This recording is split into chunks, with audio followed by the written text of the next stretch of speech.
제가 제 아내를 그런 일과 연관지어 생각해 본 적은 단 한 번도 없었습니다. 8년이라는 시간을 함께 살았으니까요. 집안의 도움도 없이 저희는 정말 힘겹게 결혼을 시작했습니다. 신혼집 전세 대출을 갚아가며 맞벌이를 하며 쓸데없는 비용 하나 줄여가며 살아왔습니다. 살면서 다투기도 했습니다. 집안일 분담 때문에, 돈 문제 때문에 서로 서운할 때도 많았습니다. 그렇지만 결론은 항상 같았습니다. 그럼에도 우리는 남들 부부와 다르다라는 확신이었습니다. 이게 아마 저의 가장 큰 맹점이었는지도 모릅니다.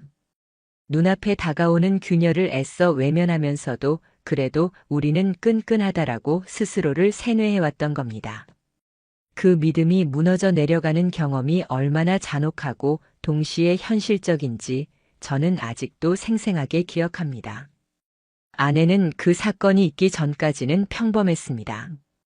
매일 회사에 다니고 주말이면 장을 보고 청소를 하고 가끔 친구들과 간단히 술을 마시러 나가기도 했습니다.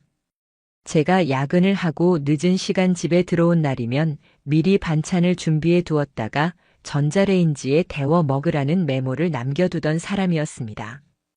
그랬던 사람이었습니다. 그런데 어느 날 저는 그 모든 기억이 얼마나 허무하게 깨어질 수 있는지 느끼게 됐습니다. 시작은 소소했습니다. 제 차 때문이었습니다. 결혼하기 전부터 타던 차였으니 벌써 12년은 된 노후 차량이었습니다. 정이 많이 들어서 갈아타고 싶은 마음은 없었지만 작년 겨울부터 잔고장이 심해졌습니다. 시동 불량, 냉각수 누수, 브레이크 문제 고쳐도 해결이 안 되었습니다. 그러던 어느 날 아내가 말했습니다. 오빠, 이제 그 차는 그만 타. 우리도 곧 아이 생각해야 하는데 위험하게 뭐하러 그래. 저는 순간 할 말을 잃었습니다. 늘 검소하던 아내가 먼저 차를 바꾸자고 말했으니까요. 차에 별다른 관심이 없던 아내가 그렇게 적극적으로 말하는 건 드문 일이었습니다. 저는 그래, 내 안전을 걱정해서 하는 말이겠지 하고 순순히 받아들였습니다. 중고차라도 알아보자고 했고 그때부터 아내는 이상할 만큼 적극적으로 매장을 알아봤습니다. 회사에 미리 얘기하고 시간을 내어 혼자 다녀오기도 했습니다.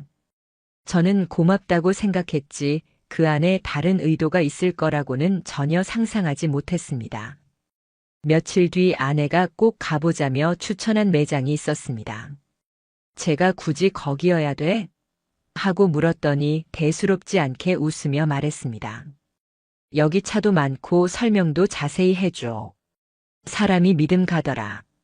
그 사람이라는 말을 저는 그냥 흘려들었습니다. 정말 그날이 제 인생의 전환점이 될 줄은 몰랐습니다. 주말에 아내가 저를 데리고 직접 그 매장에 갔습니다. 강서구에 있는 중고차 단지였습니다. 건물은 허름했지만 매장 안에는 꽤 깔끔한 차량들이 전시돼 있었습니다. 그때 한 남자가 안쪽에서 걸어 나왔습니다. 정장을 입은 30대 후반쯤으로 보이는 남자였는데 사투리가 섞인 말투로 다가왔습니다. 형님 차 보러 오셨죠? 이쪽으로 오세요. 낯설지만 친근하게 말을 거는 그 사람.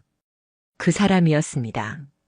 나중에 제 인생을 송두리째 흔들어 놓을 중고차 딜러.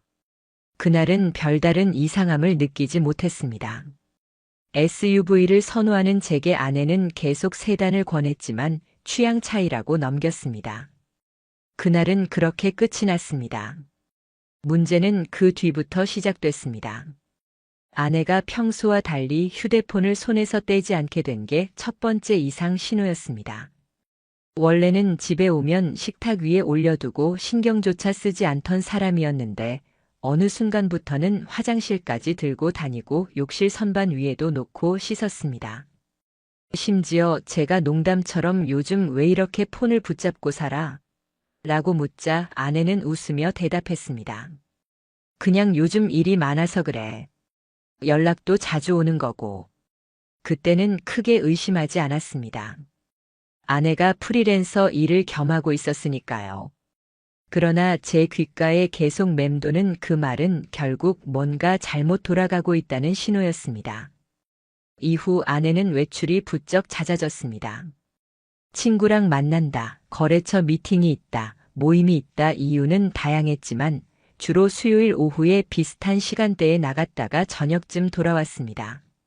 정기적인 패턴이 있다는 건 저 같은 일반인에게도 이상하게 다가왔습니다. 결정적인 순간은 우연히 찾아왔습니다. 어느 수요일 회사에 사정이 생겨 조퇴를 하게 됐습니다. 그날도 아내는 같은 시간에 외출했습니다. 정갈하게 옷을 입고 향수까지 뿌리고 저는 그걸 보고 설명할 수 없는 불안을 느꼈습니다. 결국 아무 말 없이 뒤를 밟았습니다. 지하철을 타고 내린 아내는 곧장 어느 건물 앞으로 향했습니다. 낯이 익었습니다. 불과 얼마 전 함께 갔던 중고차 매장이었습니다. 저는 스스로 안심시키려 했습니다. 차 보러 또 온 거겠지. 그래, 내 걱정을 해주는 거겠지. 하지만 곧 눈앞에서 보게 된 장면은 제 안의 모든 평정을 무너뜨렸습니다. 아내는 딜러와 단둘이 앉아 커피를 마시며 웃고 있었습니다. 함께 서류를 들여다보더니 그 남자가 아무렇지 않게 아내의 어깨에 손을 올렸습니다. 단순한 장난 같지도 않고 형식적인 스킨십 같지도 않은 자연스러운 동작. 저는 확실히 봤습니다. 부부처럼 너무도 익숙한 몸짓이었습니다. 그날 집으로 돌아오고도 아무렇지 않은 척 했습니다. 하지만 제 머릿속은 이미 혼돈이었습니다. 설마라는 단어와 분명하다라는 확신 사이를 끊임없이 오가며 밤을 뒤척였습니다. 결정적으로 그 남자가 제게 건넸던 명함이 떠올랐습니다. 업체명, 이름, 연락처가 분명히 적힌 그 종이 한 장. 저는 가방에서 꺼내 다시 확인했습니다. 이제는 그저 광고물이 아니라 제 아내가 어떤 세계와 연결됐는지 보여주는 열쇠처럼 느껴졌습니다. 며칠 뒤 일부러 혼자 그 매장을 다시 들렀습니다. 겉으로는 차 조금 더 보고 싶다고 웃으며 말을 했지만 제 마음속은 전혀 달랐습니다. 몇 시간을 그곳에 머물며 그 남자의 태도, 직원들의 반응을 지켜봤습니다. 그는 제게 여전히 친근하게 다가왔지만 제 눈에는 모든 행동이 가식처럼 보였습니다. 그날 저녁 저는 결심했습니다. 단순한 상상에 시달리다가 스스로 무너지는 길을 택할 수는 없었습니다. 반드시 확인해야 한다. 확실한 증거를, 되돌릴 수 없는 증거를 잡아야 한다. 그래야만 제 앞에 놓인 끔찍한 현실에서 벗어날 수 있다고 생각했습니다. 그 순간이 시작이었습니다. 단순히 의심하는 남편에서 진실을 끝까지 추적할 준비가 된 남편으로 바뀐 순간, 아내와 그 남자의 모든 흔적을 직접 밝히는 길은 그때부터 열리기 시작했습니다. 아내에 대한 의심이 시작된 후로 제 삶은 송두리째 흔들리기 시작했습니다. 눈을 감고 있어도 불안했고 출근해서 일을 해도 집중할 수 없었습니다. 서류를 읽다가도 머릿속에서는 자꾸 그 장면이 반복됐습니다. 매장에서 남자의 손길이 아내 어깨에 닿던 순간 그 익숙한 분위기, 그 웃음소리. 저는 그 장면을 머릿속 수천 번도 넘게 재생했습니다. 처음에는 스스로를 다그쳤습니다. 혹시 내가 과민 반응을 하는 건 아닐까? 그냥 친근한 제스처였을 수도 있잖아. 하지만 곧 제 안에 다른 목소리가 고개를 들었습니다. 내가 그 순간 이상하게 느꼈잖아. 직감은 거짓말하지 않아. 이 직감이 얼마나 무서운 것인지 깨달으면서 저는 제 스스로와 외로운 싸움을 시작했습니다. 누군가에게 털어놓을 수도 없었습니다. 친구에게 말하면 괜히 헛소문이 될 것 같았고, 가족에게 말하면 제 아내에 대한 남은 체면마저 산산이 부서질 것 같았습니다. 그러니 제가 할 수 있는 건 제 눈으로 보고 제 귀로 확인하는 것뿐이었습니다. 그래서 첫 번째로 시작한 건 아내의 휴대폰이었습니다. 예전에는 제 지문도 등록돼 있어 제가 가끔 필요할 때 열어보는 게 가능했습니다. 그런데 어느 날부터인가 잠금이 패턴으로 바뀌어 있었고 제 지문은 삭제돼 있었습니다. 그 사실 하나만으로도 제 의심은 크게 확신으로 기울었습니다. 숨기고 있다는 뜻이구나. 보여줄 수 없는 무언가가 있다는 뜻이구나. 하지만 당장은 손댈 수 없었습니다. 아내는 집에 있을 때에도 휴대폰을 손에 쥐고 있었고 잠든다 싶으면 화면을 가리고 엎어놓거나 침대 옆 협탁 깊숙이 넣었습니다. 저는 매일 새벽 아내의 숨결 소리를 들으며 가슴이 막혀왔습니다. 머리맡에 있는 그 작은 기계 안에 지금 제 세상을 뒤집어 놓고 있는 진실이 들어있을 테니까요. 저는 결국 다른 길을 찾았습니다. 직접적인 확인이 아니라 간접적인 증거를 쌓아가기 시작한 겁니다. 제일 먼저 산 것은 소형 녹음기였습니다. 온라인에서 리뷰를 꼼꼼히 확인한 끝에 충전이 오래 가고 음성 감지 기능이 있어 불필요한 부분은 자동으로 삭제되는 모델을 골랐습니다. 손바닥보다 작은 크기의 마이크 감도는 탁월했고 무엇보다 티가 나지 않는다는 점이 가장 중요했습니다. 그 주 수요일 아내는 여느 때처럼 차려입고 나갔습니다. 부드러운 원피스, 가지런히 말린 머리, 가볍게 한 화장. 저에게는 이제 그 모습이 남편을 위해 꾸미는 모습이 아니라 누군가 다른 사람을 만나러 가는 신호탄처럼 보였습니다. 저는 다리를 덜덜 떨면서 그 가방 안쪽 포켓에 녹음기를 몰래 집어넣었습니다. 손끝이 얼마나 떨리던지 제대로 들어간 건지도 불안했습니다. 하루 종일 그 생각뿐이었습니다. 회사에서도 시간을 확인하다가 괜히 손이 식은땀으로 흥건해졌습니다. 어디선가 알림음이 들려오는 것 같아 깜짝 놀라기도 했습니다. 그렇게 악몽 같은 시간을 보내고 집으로 돌아왔습니다. 저녁 8시 무렵 아내도 귀가했습니다. 평소와 다름없이 식탁을 차려놓고 미소로 저를 맞이했습니다. 그리고 무심하게 물었습니다. 오늘 회사 어땠어? 피곤하지?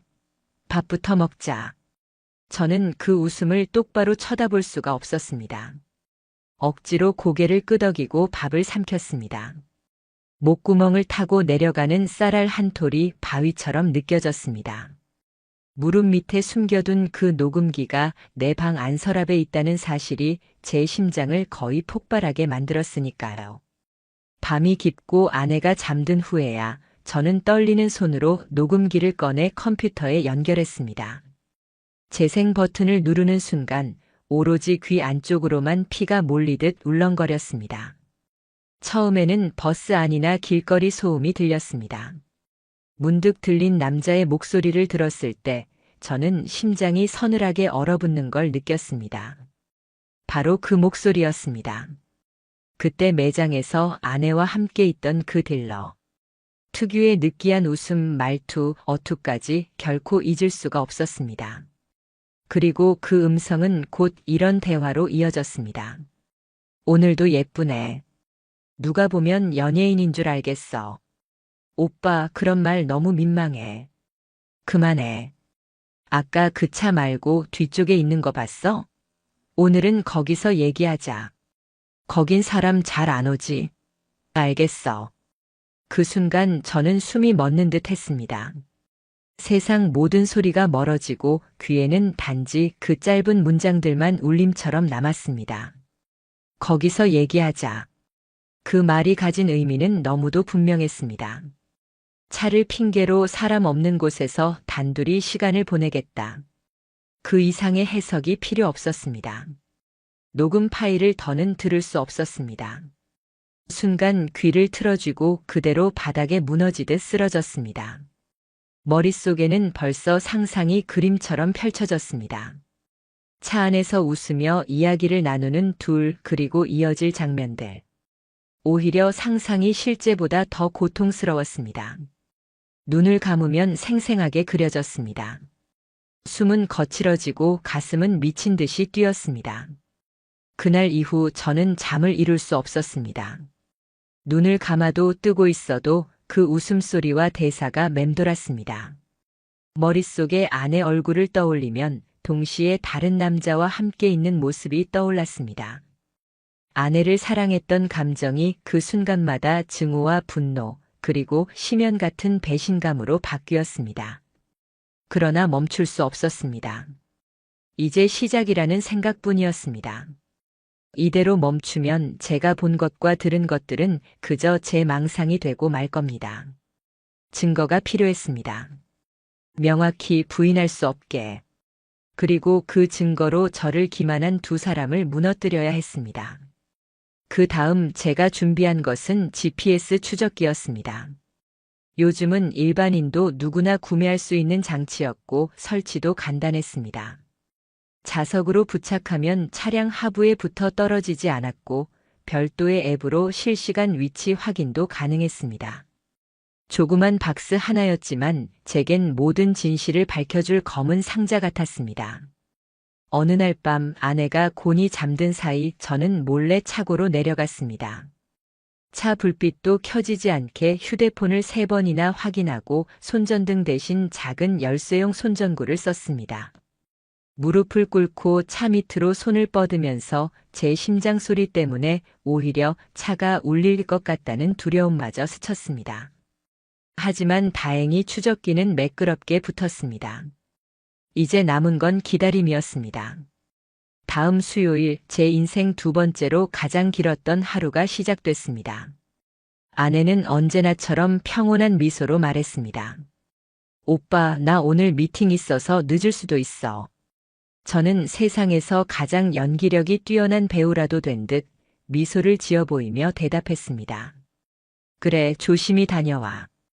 그렇게 말하고는 스마트폰 속 앱을 켰습니다.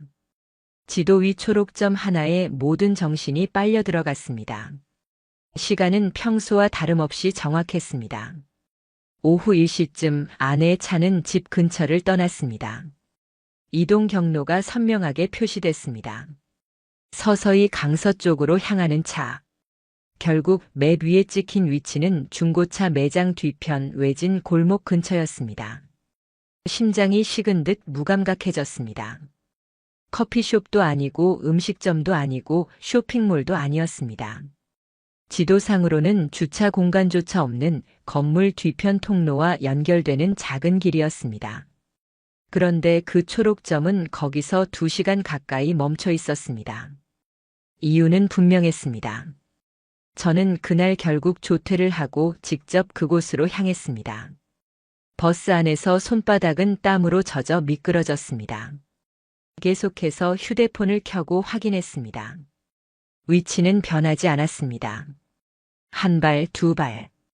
골목으로 들어서던 순간 저는 딱 굳었습니다. 제 아내 차가 주차돼 있었습니다. 그 옆에 나란히 붙어 있는 검은색 차량. 흔들리고 있었습니다. 바람 때문이 아니었습니다. 가까이 다가갈수록 안에서 터져나오는 웃음소리와 낮게 깔린 음성이 똑똑히 들렸습니다. 저는 그 자리에서 한 발짝도 나아갈 수 없었습니다. 몸이 무거워서가 아닙니다. 가벼워서였습니다. 마치 공중에 붕 떠 있는 듯 감각이 모두 사라진 듯 했습니다. 눈물이 터지지 않았습니다. 오히려 속 안이 텅 빈 듯 허망했습니다. 저는 그 틈에 겨우 의식을 붙잡아 주머니에서 휴대폰을 꺼냈습니다. 사진을 찍었습니다. 번호판, 차량 위치, 두 차가 얼마나 가까이 붙어 있는지 주변 골목 풍경까지. 떨리는 손으로 몇 장을 찍고 나서야 다리가 풀려 물러설 수 있었습니다. 그날 집으로 돌아왔을 때 아내는 여느 때처럼 저녁상을 차려두고 있었습니다. 환히 웃으며 말했습니다. 오늘 거래처 사람이랑 미팅 잘 끝났어. 오빠는 어땠어?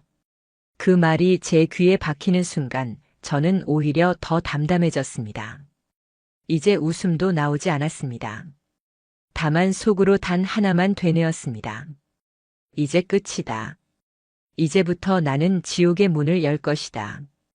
그날 밤 저는 변호사를 찾기 위해 수십 군데 웹페이지와 상담 사례를 뒤졌습니다. 상간남 소송 전문이라는 문구에 제 손가락이 멎었습니다. 이제 시작이었습니다.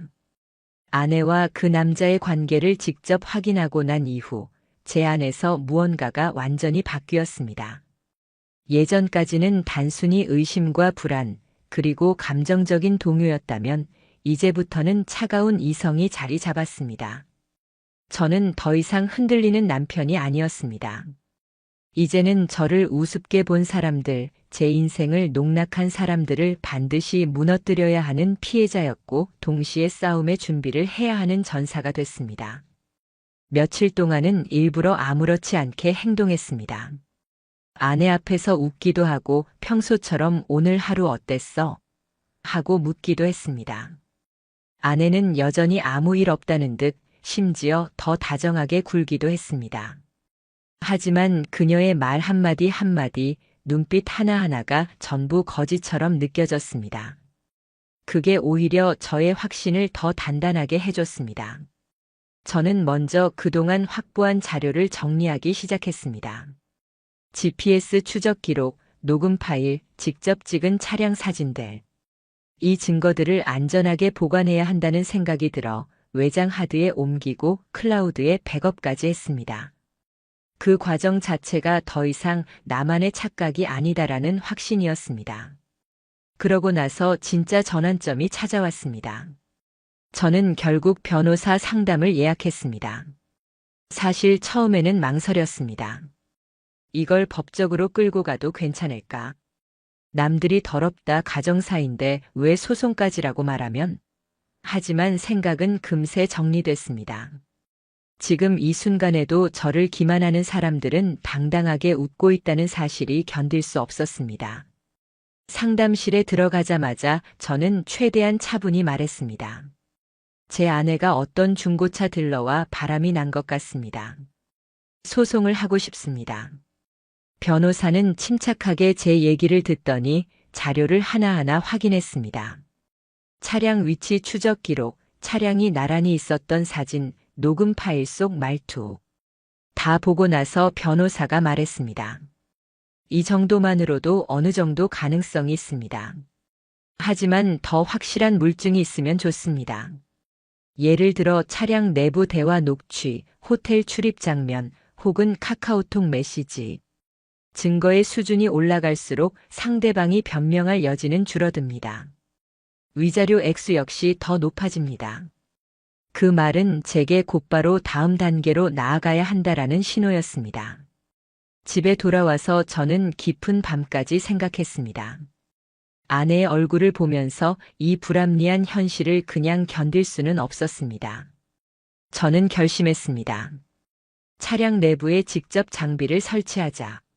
만약 둘이 차 안에서 다시 만난다면 그 대화와 행동이 고스란히 드러날 테니까요. 다음 날 저는 작고 긴 박스 하나를 손에 넣었습니다. 초소형 녹음기였습니다. 손가락 2마디만한 크기지만 충전 한 번에 30시간을 녹음할 수 있고 음성 감지 기능이 있어 불필요한 공백은 저장되지 않았습니다. 저는 아내가 잠든 밤 차고로 내려가서 조수석 시트 밑에 그 장비를 부착했습니다. 일주일이 지나고 수요일. 아내는 다시 어김없이 같은 시간 차를 몰고 나갔습니다. 저는 퇴근하자마자 조심히 차고에 내려가 장비를 회수했고 방에 들어가 컴퓨터에 꽂았습니다. 그리고 그 파일 속에서 저는 참혹한 대화를 들었습니다. 오늘은 어디 갈까? 지난번에 갔던 그 식당 갈까? 응. 근데 오늘은 조금 더 멀리 갈까? 오빠가 좋은데 알아놨대잖아. 근데 우리 이렇게 계속 만나도 괜찮아? 남편은 눈치 못 채? 괜찮아. 그 사람은 바보야. 완전히 믿고 있어. 그 순간 무릎이 꺾이듯 바닥에 주저앉았습니다. 아내 입에서 바보라는 단어가 흘러나오는 걸 제 귀가 직접 들었다는 사실은 사진이나 위치 기록보다도 몇 배는 더 강력한 고통이었습니다. 내가 바보였구나. 내가 믿은 게 우스운 거였구나. 하지만 이 고통은 곧 분노로 바뀌었습니다. 녹취 파일을 이어가던 중 그 남자의 목소리가 또렷하게 들렸습니다. 조만간 차 한 대 뽑자. 내 명의로 등록해. 내가 타고 다니면 편할 것 같아. 그럼 괜찮을까? 그러다 들키면. 괜찮아. 내가 알아서 할게. 너랑 오래 만나려면 이 정도는 해야지. 순간 저는 확신했습니다. 이것은 단순한 일탈이 아니라 구조적인 기만이었다는 것. 제 아내와 그 남자는 일시적인 관계가 아니라 장기적인 계획을 세우고 있었다는 것. 제가 지금껏 흘린 피와 땀으로 낸 대출금, 우리 집의 미래를 통째로 무시하고 저를 그냥 ATM으로만 보고 있었다는 것. 그날 밤 저는 이를 악물고 또 다른 준비를 했습니다. 이번에는 초소형 카메라였습니다. 차량 룸미러 뒤쪽 눈에 띄지 않는 공간에 설치했습니다. 움직임이 감지되면 자동으로 녹화되는 장치였습니다. 저는 시퀀스를 차곡차곡 준비했습니다. 며칠 뒤 파일을 열어본 순간 저는 거의 숨을 쉴 수 없었습니다. 화면 속에는 두 사람이 있었습니다. 웃으며 팔짱을 끼고 얼굴을 쓰다듬고 평온하게 대화를 나누는 모습. 그 장면을 보는 동안 저는 잇몸이 다 헐어버릴 정도로 이를 갈았습니다. 하지만 저는 감정에 무너지는 대신 차가운 계획을 세웠습니다. 이 영상도 캡처하고 날짜와 위치 기록을 정리하고 모든 파일을 폴더별로 나눠서 변호사에게 전달할 준비를 했습니다. 이제 흔들리지 않았습니다. 마지막 단계는 디지털 증거였습니다. 저는 결국 아내의 휴대폰까지 건드리기로 했습니다. 연락처와 메시지 복원 서비스를 통해 일부 복구가 가능하다는 사실을 확인했습니다. 지난밤 아내가 깊은 잠에 빠진 틈을 타 휴대폰을 확보했고 외부 서비스를 통해 데이터를 의뢰했습니다. 며칠 뒤 결과가 도착했을 때 제 두 눈으로 확인한 메시지 안에는 이런 문장들이 있었습니다. 이번 주는 못 만나. 남편 눈치 까는 것 같아. 언제까지 숨길 거야? 나도 이제 지쳤어. 조금만 더 참아. 대출 다 갚으면 정리할게. 지금 이혼하면 위자료 문제 생겨. 저는 다시 한번 전율을 느꼈습니다. 결국 제 결혼 생활은 그녀에게 단순히 대출 다 갚을 때까지 유지하는 계약에 불과했던 것입니다. 그날 밤 저는 다짐했습니다. 이제 이 싸움은 단순히 불륜이 아니라 제 삶을 송두리째 되찾기 위한 전쟁이다. 저는 변호사 사무실에 다시 찾아가 모든 증거를 제출했습니다. 변호사는 파일들을 꼼꼼히 확인한 뒤 한마디로 정리했습니다. 이 정도면 완벽합니다. 이혼 소송, 상간남 소송, 둘 다 유리하게 진행할 수 있습니다. 저는 고개를 끄덕였습니다.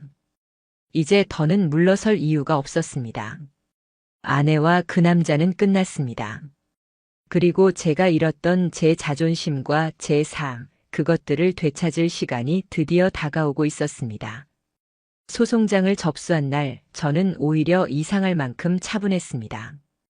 그동안은 매일같이 피가 거꾸로 솟고 분노가 심장을 찔렀지만 이제는 모든 걸 법적인 절차에 맡겼다는 사실이 저를 무겁게 눌러주었습니다. 이제 제 차례다. 내가 할 일은 이미 다 준비됐다. 그 생각이 머릿속에서 반복됐습니다. 며칠 뒤 법원에서 확인 문자가 왔습니다. 상간남 소송 접수가 정식으로 완료되었다는 알림이었습니다. 저는 휴대폰 화면을 오래 바라보다가 천천히 숨을 내쉬었습니다. 이 알림은 단순한 메시지가 아니라 두 사람의 거짓말이 이제 세상에 드러나기 시작했다는 증거였으니까요. 그날 저녁 저는 평소와 다름없이 술 한 잔을 따랐습니다. 마치 아무 일 없는 듯 TV를 켜놓았지만 제 마음은 고요했습니다. 아내는 여전히 웃으며 제 앞에 앉았습니다. 오빠 내일 회사에서 갑자기 야근하라네. 늦게 들어올 수도 있어. 그 말은 이제 저를 불안하게 하지 않았습니다. 오히려 씁쓸한 비웃음이 나왔습니다. 내가 지금 누구를 속이고 있는지 아냐? 너도 이제 알게 될 거다. 모든 게 무너지는 순간에. 다음 날 일이 터졌습니다. 아내가 평소보다 일찍 집에 들어왔는데 얼굴은 창백했고 눈빛은 불안에 흔들렸습니다. 손에는 두툼한 서류가 쥐어져 있었습니다. 이게 뭐야? 당신 진짜야? 그녀가 말하자마자 손에 든 서류를 제게 내던지듯 내밀었습니다. 그것은 다름 아닌 상간남 손해배상 청구서 복사본이었습니다. 저는 서류를 쳐다보지도 않고 아내 얼굴을 바라보며 담담히 말했습니다. 그래. 진짜야. 내가 뭘 했는지 다 알고 있다. 사진도 있고 녹음도 있고 영상도 있어. 아내 얼굴은 금세 무너져 내렸습니다. 눈이 흔들리고 입술이 파르르 떨렸습니다. 그리고 곧 무릎을 꿇더니 울부짖듯 말했습니다. 미안해, 진짜 미안해. 잠깐 그랬던 거야. 실수였어. 순간 저는 비웃음이 터져 나왔습니다. 실수? 내가 매주 수요일마다 같은 시간에 나간 게 실수였다고. 차 안에서 팔짱을 끼고 서로 약속했던 것도 실수였다고. 메시지에서 대출 다 갚고 정리하겠다고 한 게 실수였어. 아내는 손으로 얼굴을 가리고 울었습니다. 하지만 그 눈물은 제게 아무 의미가 없었습니다. 저는 이미 모든 감정을 태워버렸고 남은 건 차가운 분노뿐이었습니다.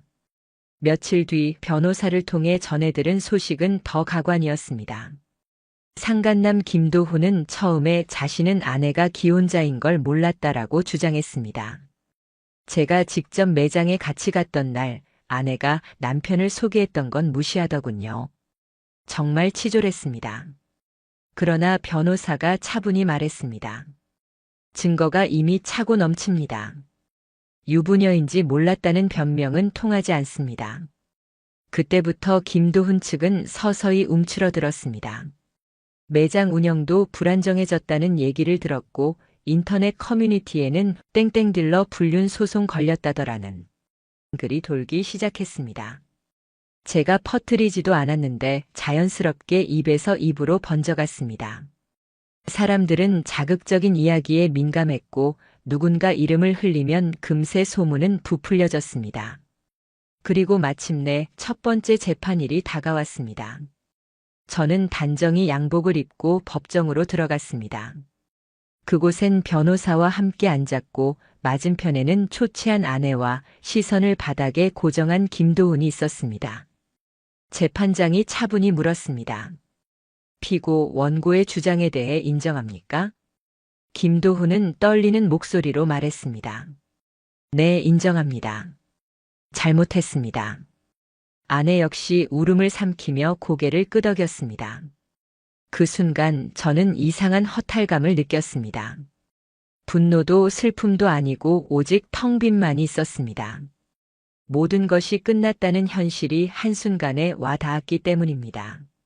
재판은 2시간가량 이어졌습니다.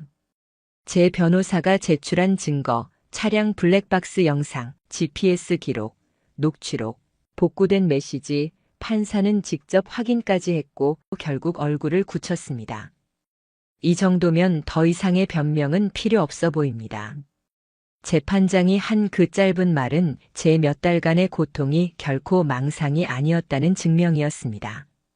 재판이 끝나고 법정을 나설 때 김도훈은 고개를 푹 숙이고 있었습니다. 아내 역시 울먹이며 제 시선을 피했습니다. 저는 그들을 지나치며 마음속으로 말했습니다. 이제 시작이다. 앞으로 내 인생은 무너지는 길뿐이다. 그 후 김도훈의 매장이 폐업 절차에 들어갔다는 소식이 들려왔습니다. 거래처와의 계약은 줄줄이 해지되었고 인터넷에는 그와 관련된 비난글이 넘쳐났습니다. 신용불량자로 등록됐다는 얘기까지 흘러나왔습니다. 아내는 회사에서 소문이 퍼지면서 결국 조용히 사직서를 냈습니다. 예전의 당당한 모습은 어디에도 없었고 그녀는 지방 작은 방에서 부모님 눈치를 보며 살고 있다는 소식만 들려왔습니다. 그들의 몰락을 확인하면서도 제 마음 한켠은 결코 편안하지 않았습니다. 이겼다, 복수했다는 만족감이 들기도 했지만 동시에 돌이킬 수 없는 상처가 제 안에 깊이 남아있음을 느꼈습니다. 너무나 사랑했던 사람에게 배신당했고 그 사랑은 이제 증오와 서류 몇 장으로만 남았기 때문입니다. 그러나 저는 이 모든 과정을 통해 깨달았습니다. 한 번 속은 건 제 탓일 수 있습니다. 하지만 2번 다시 속이는 건 제 허락 없이는 불가능하다는 것.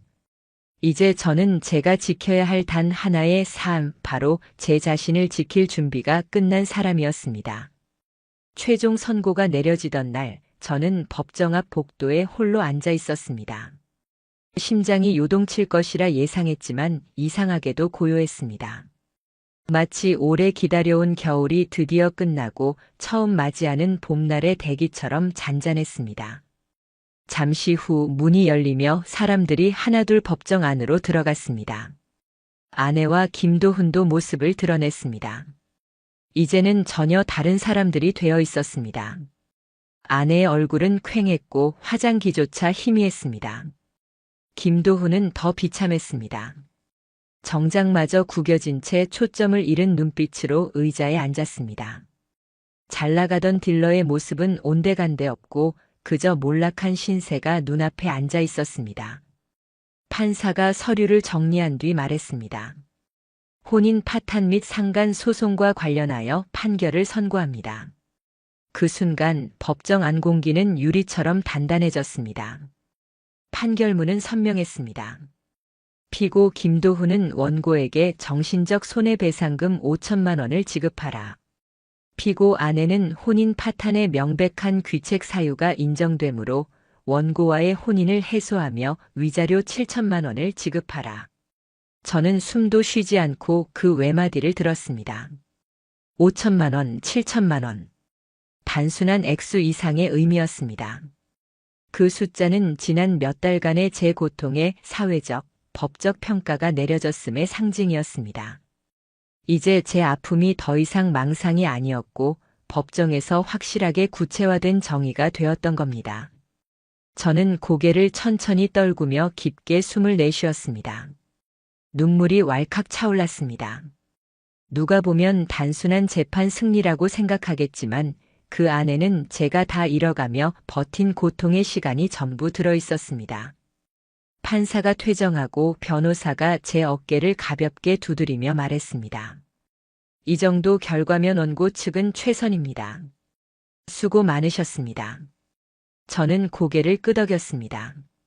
승리감이라기보다는 허무함이 먼저 몰려왔습니다. 법정 밖으로 나가는 길, 아내는 제게 말을 걸지 못했습니다. 눈물로 가득한 얼굴을 틀어막고 고개를 숙인 채 빠르게 걸어 나갔습니다.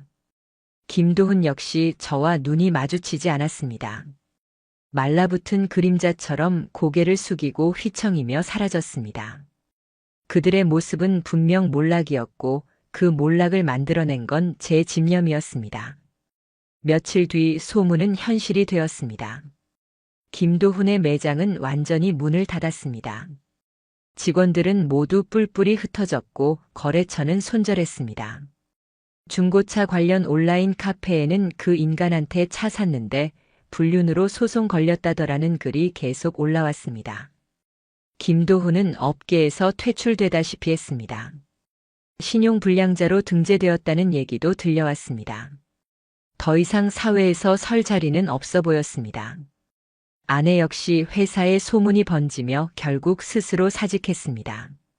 한때 당당하게 집안을 지키던 여자는 더 이상 없었습니다. 부모님 집 근처에서 쓸쓸히 지내며 단기 아르바이트로 겨우 연명한다는 말을 들었습니다. 한밤중 제 휴대폰에 카카오톡 알림이 울렸습니다. 발신자는 아내였습니다. 정말 미안해. 나는 요즘 사람도 못 만나고 살아. 그래도 오빠는 행복하게 지내고 있지? 저는 메시지를 읽고 가만히 화면을 꺼버렸습니다. 답장은 필요하지 않았습니다. 이미 제 마음속에서는 관계가 지나간 과거일 뿐이었습니다. 저는 혼자가 되었지만 이상하게도 그 고독이 두렵지 않았습니다. 결혼 생활 동안 내내 제 감정은 누군가를 믿는 데에 쓰였다면 이제는 오롯이 저 자신을 믿기로 했습니다. 매일 아침 눈을 뜨면 이렇게 다짐했습니다.